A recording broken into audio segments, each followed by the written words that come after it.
है। तो मैं सभी से अपील करता हूँ, आने वाले 6 तारीख को सैटरडे को जंतर मंतर पर सोनम वांगचुक हमारे साथ प्रोटेस्ट में शामिल हो रहे हैं मिनिस्टर के रेजिग्नेशन के लिए। सोनम वांगचुक जिनको हम सभी लोग साथियों नमस्कार, मैं विश्वनाथ स्वागत करता हूं आपका अपने official YouTube channel Vishwanath official पे। 6 जून का इंतजार है। अभिजीत दीपके एक वीडियो में ये ऐलान करते हुए नजर आ रहे हैं, जो काकरोच जनता पार्टी के है। तो मैं सभी से अपील करता हूँ, आने वाले 6 तारीख को सैटरडे को जंतर मंतर पर सोनम वांगचुक हमारे साथ प्रोटेस्ट में शामिल हो रहे हैं मिनिस्टर के रेजिग्नेशन के लिए। सोनम वांगचुक जिनको हम सभी लोग रैंचो के नाम से जानते हैं, वो इस प्रोटेस्ट में शामिल होकर एजुकेशन मिनिस्टर की रेजिग्नेशन की डिमांड करेंगे। और हमें लगता है हाँ, जब बच्चे सुसाइड करते हैं, जब लाखों बच्चों के साथ गलत होता है, तो मिनिस्टर को रिजाइन करना ही चाहिए। ये मामला बस ट्रांसफर करके खत्म नहीं होगा। तो जो लोग इस प्रोटेस्ट में आएंगे वो नीचे कमेंट सेक्शन में हमें बताए कि इस प्रोटेस्ट में कौन कौन आएगा और कौन कौन चाहता है कि एजुकेशन मिनिस्टर रिजाइन करे। Thank you. रहा है क्या अभिजीत दीपके दिल्ली पहुंचते हैं और उन्हें जंतर मंतर तक जाने दिया जाता है, वहां शांतिपूर्ण ढंग से अपनी बात रखते हैं, समर्थक अपनी मांग रखते हैं और प्रशासन व्यवस्था बनाए रखता है, तो लोकतंत्र की मजबूती का संकेत होगा। इससे यह संदेश जाएगा कि देश में असहमति की आवाज सुना जा सकता है और सरकार की आलोचना करना अपराध नहीं है।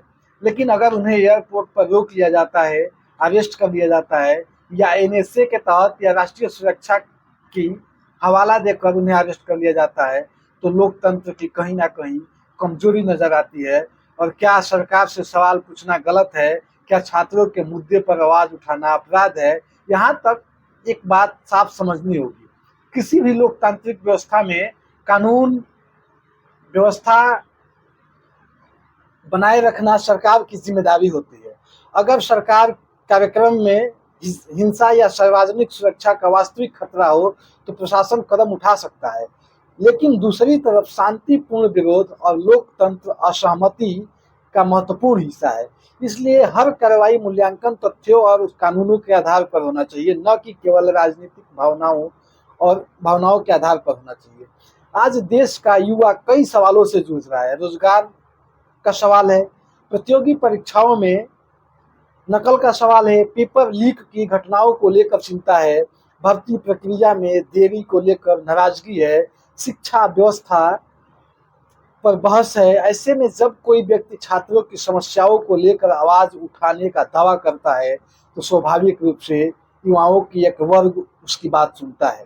यही कारण है कि सोशल मीडिया के दौर में आंदोलन केवल सड़कों पर नहीं होते बल्कि मोबाइल की स्क्रीन पर भी होते हैं।